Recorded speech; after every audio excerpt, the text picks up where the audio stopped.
Hello and welcome back to A Walk in the Park, a podcast brought to you by the City of San Jose's Parks, Recreation, and Neighborhood Services Department. I'm your host, Hattie. And I'm Sheena. We're so glad you're joining us today.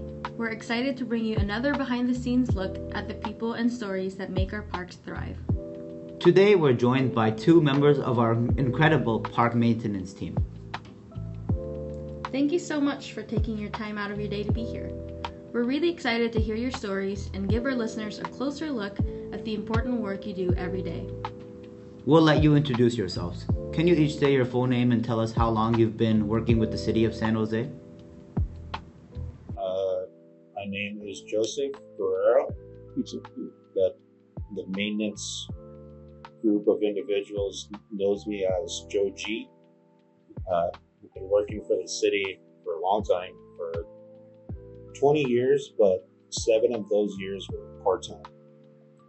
And I'm Sam Rios. I've been with the city for almost about 3 years, at least with PRNS. I used to work at the library in 2015 before that, but I've been here for about 3 years. I'm a maintenance assistant, and currently still I started off with part-time. Can you both walk me through what a typical day on the job looks like for you? For me, so I work for the Capital Division. It's the in-house construction crew for PRNS. We handle pretty much all playground builds. That is for those specific jobs that are given to us or assigned to us. We build a playground all the way from the foundation, from the grading of the ground, the demo, all the way to the full installation of an actual playground. It can either be a tot lot for children 2 to 5, or it can be for older kids, 11 to 12, so on and so forth. We also do a lot of minor infrastructure jobs. So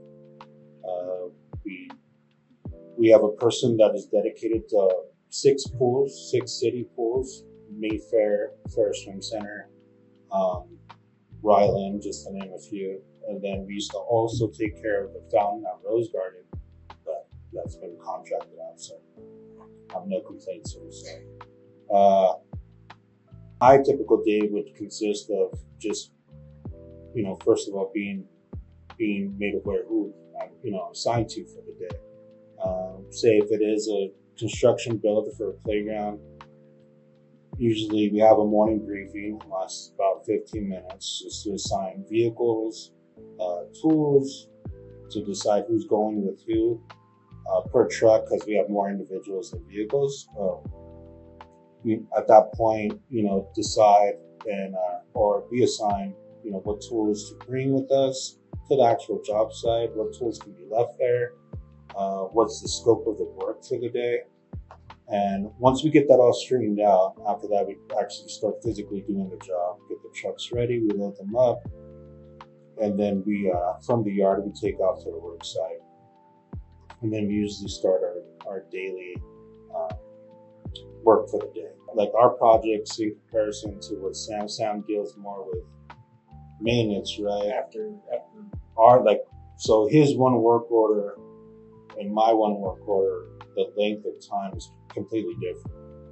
So I'm working on one work order for 6 months, as opposed to him working on one work order from either 1 to 3 days. And then our, at least for my side, it's similar to Joe's in ways. Of course, the beginning starts off, we do have about a 15-minute meeting, and it goes from taking attendance to make sure, say we have, or you addressing park concerns before we do head out. But morning meetings will consist of that, talking about each route, what each route's doing. Then after that, we go outside, we'll go and organize our tools, assign trucks, gathering the specific tools we need for that day. Our main scope at least for parks, for park maintenance, what I do is a lot of health and safety. So that could be from picking up litter, cleaning up glass, ensuring the playgrounds that Joe and his team they build, ensure that they're in working condition, nothing's hazardous for any of the patrons that use the equipment at the parks, even down to the exercise equipment. But our main scope, though, in general, is a lot of health and safety, especially being that I'm on the east side rather of San Jose, so we do deal with homeless encampments, homeless even RVs, and all that. And we gotta interact. For sure. That definitely sounds like a lot of important work.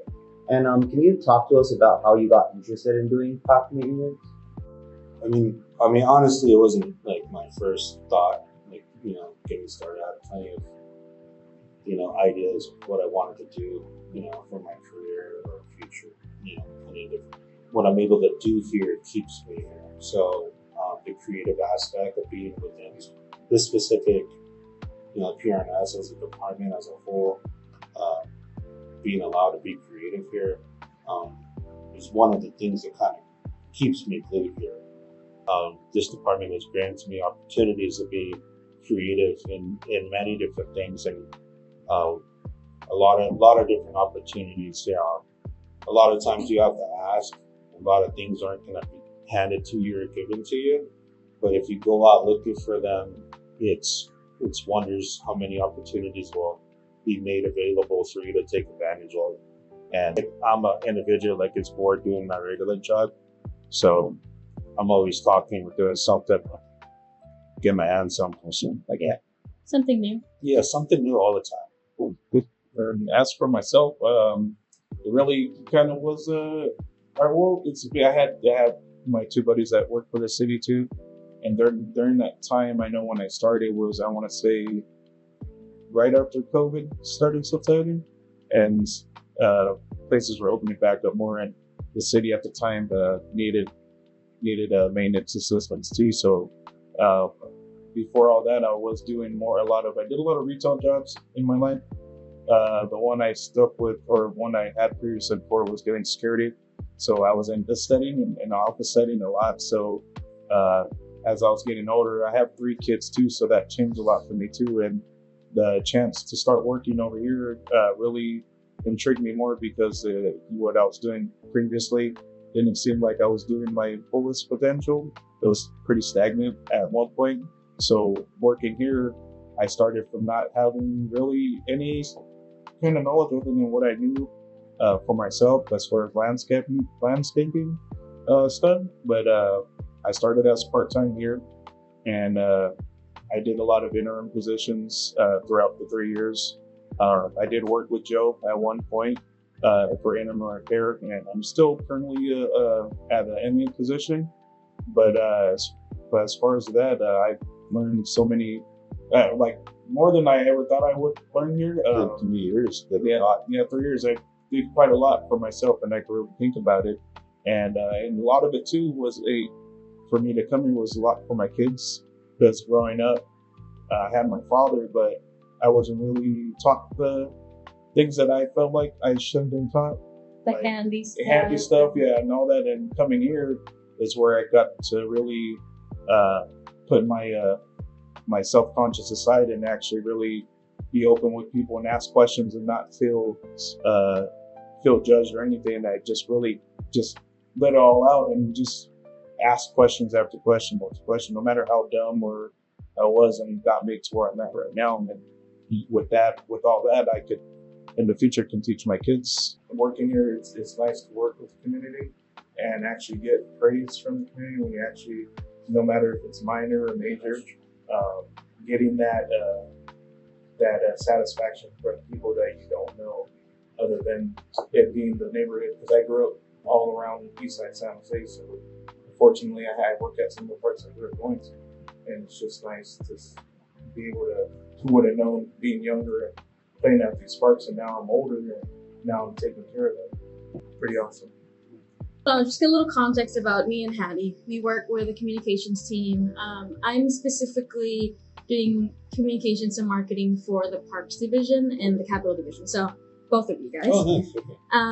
And I followed many different parks around the city. I've worked here for 9 years with PRNS. And I've seen all kinds of the renovations, the new parks and everything. Like the newly renovated Danny the Dragon ride at Heck Hollow Park and Zoo. If you could take on a dream project similar to the big Danny the Dragon reimagining project, what would it be and why? I like live music. I play music. It's like my hobby. So mine would be to create kind of an identical or a mini short, or maybe actually follow through with that project and have it completely ran by in-house maintenance staff, not to have anybody contracted out, and then just do a lot of live music and live shows. And when I first started with maintenance, I started my career working at Happy Hollow. I was a puppeteer at Happy Hollow. I really enjoyed that job because it was, if I can get paid the same amount of money I do now, like just to make props, like how I did for the puppet theater, I would do the solid to make my prop. Yeah, mine would be, if I really thought on it hard right now while Joe was talking, and the first thing it makes me think about is Lake Cunningham in general. I grew up going to Lake Cunningham, and I've seen it when it was at least time for me. It looked as nice as opposed to how it looks now. It's a very big park and all that, so I know it needs a lot of maintenance, and that park has way more potential than it does right now. Even when it comes down to California, that would be nice for me, in my opinion, to have that water park too be handled in-house by the city too. And Joe's talking about live music. Like, we have a perfect venue, one of the reservations there that has a stage and everything on that, and incorporating that and to making even more revenue for the city would be Cypress. Yeah, because it's really nice. Like, honestly, it has the kitchen, it has everything, and just pouring more money into that park would make it an awesome park. And for me, that would be a dream project for me, because I would love to take my kids there. I also grew up like going to Lake Cunningham, like specifically the bike park. Like that was like I would go like once a week or so. Yeah, it definitely deserves like the care that it does.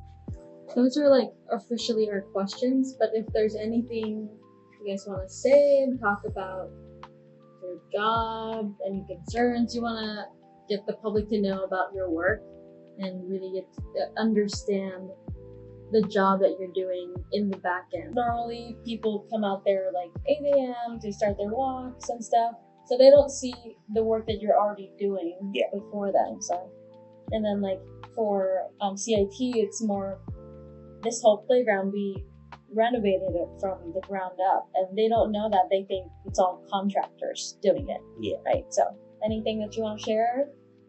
I mean, I would just for me, I'd just say, as far as for all the parks and all everyone that goes there, I mean, if you enjoy going to the park as much as you do, I mean, everyone should at least give a handout in helping us maintain this park, because I mean, besides us maintaining it, it does take the community too to keep these parks like wide too, and not just bat an eye of anything.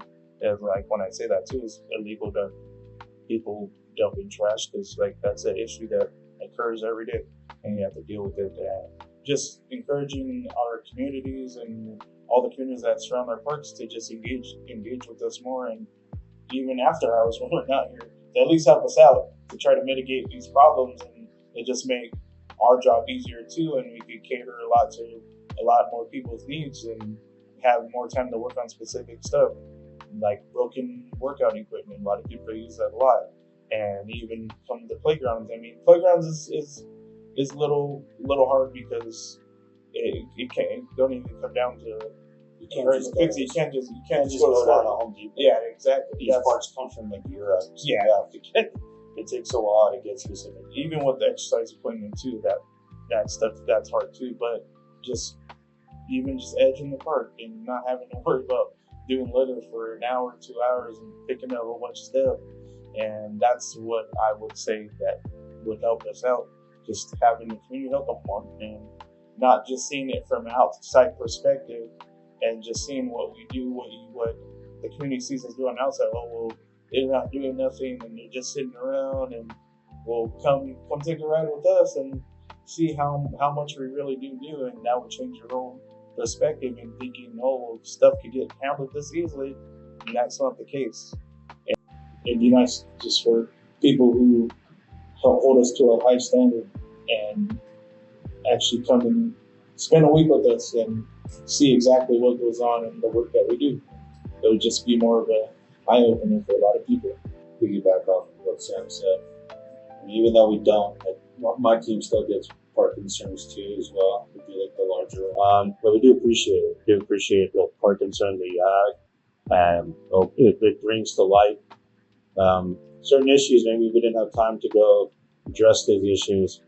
Unfortunately, it took a park concern for us to redirect our attention elsewhere. But I would say for the public, please understand, especially for Sam's Rock, is 7 parks to look after. How many acres is that of land for 2 individuals to look after? There's going to be things missed. There's things that are going to happen the day right after he got done doing maintenance. That he might have picked up all this stuff and somebody came and dumped all this garbage, or somebody hopped the curb and peeled out all on his turf and got a muddy mess, all doing donuts in his turf. I mean, it's happened before. But those do help. Or I would say if they're seeing something illegal in the parks, call 311 or use those apps. If you use the resources, they got graffiti app. I highly recommend that if you really want to see your parks look better, get involved and report things. If you can't, if you're able and you have an able body to help out as well, there's volunteer opportunities to help out. And I would say the best volunteering that you could do for a park is clean up after yourself. Instead of you leaving a paper cup, then that's the nearest trash can, and you just put it on top so it falls off and rolls with the wind down the gutter. Maybe walk a couple more feet and dump it in the trash can that's not full. I mean, we would appreciate it, and it keeps the parks looking. Sam or some other maintenance team just got done cleaning up the parklets. We would appreciate it if the public can help us keep it that way for as long as it can until we get a chance to get back out there. Thanks again, Joe and Sam, for joining us today and sharing all the incredible things you do behind the scenes for our parks and our community. If you want to stay up to date with the latest from PRNS, follow us on Instagram and Facebook at SJParksandRec. Be sure to subscribe to our YouTube channel to catch future podcast episodes and more content.